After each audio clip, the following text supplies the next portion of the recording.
As I mentioned earlier in the program, in the past 5 years, trust in national news organizations has plummeted, especially among conservatives. Only 11% trust the media any longer.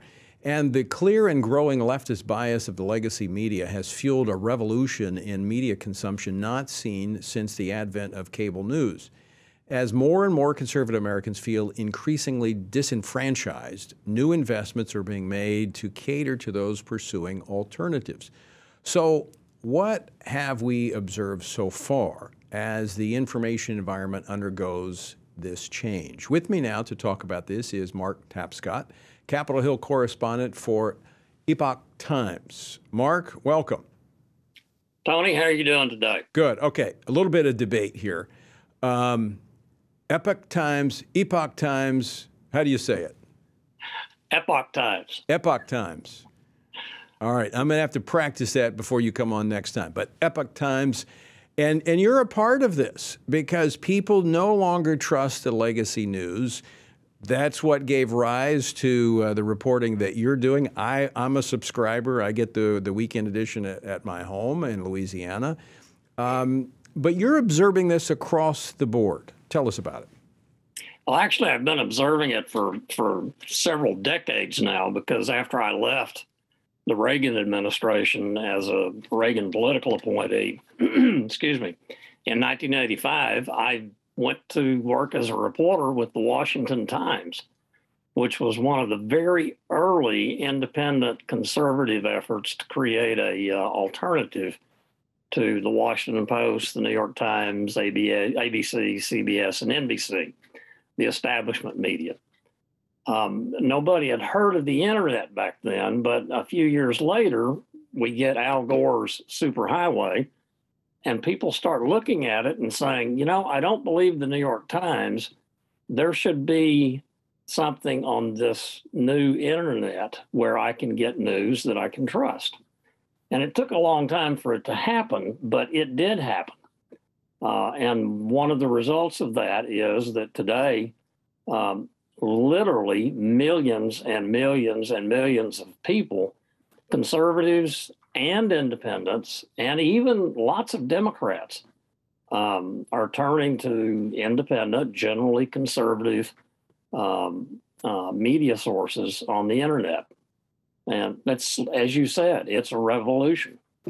So there, as I've looked at this, and we've been studying it for some time before we made our move, which I'm going to talk about in just a moment, but people are looking for news that comes to them from a perspective that they agree with. I'm not talking about spin, but you know, when you, it's just like when you think the Constitution is a fixed document and the words mean what they say. That's one view. And then you have the left's view that it is a living, breathing document.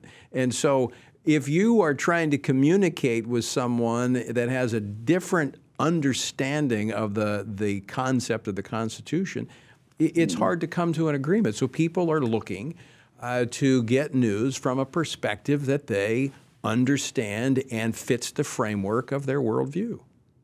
Yeah, I think that's accurate. And I would even go further and say that, you know, I've been a journalist for 30 years now, and I've known many of the journalists that most of your listeners here have probably watched at one time or another, both liberals and conservatives. I've watched the media change, but the one thing that has been a constant, all journalists have biases. We all have assumptions about what is fact and what is opinion. Some journalists are much better at separating those than others are. What we're seeing today is even beyond that, people are really upset with the establishment media, if you will, because you know, it's become so clear that they're not reporting. They're in many cases not even trying to report factually. They're reporting a narrative that is consistent with a liberal perspective. Yeah, exactly. So final question for you, Mark Tapscott. Is this more than a trend, a fad? I mean, is this, as we made a reference to the revolution going back to the advent of cable, Is this something along the same lines that's going to change news going forward forever? I definitely think so. Let me just give you quickly some figures. Fox News, of course, is the giant on the right media, 250 some million viewers a month. Then you have the New York Post with 130 or so million viewers a month on their websites. Now I'm talking. Then you have Breitbart, which has about 45 million. Then you have Epoch, which is in 30 million or so. So that's kind of the big four of right media. It's a revolution that is continuing, and I think it's going to be a revolution that goes on for some time. Well, hopefully it will be a part of a course correction for our nation as we equip more conservatives with accurate information that can help them influence those around them. Mark, I want to thank you for joining us. Appreciate the work you do over at Epoch Times, and always great to work with you. You too.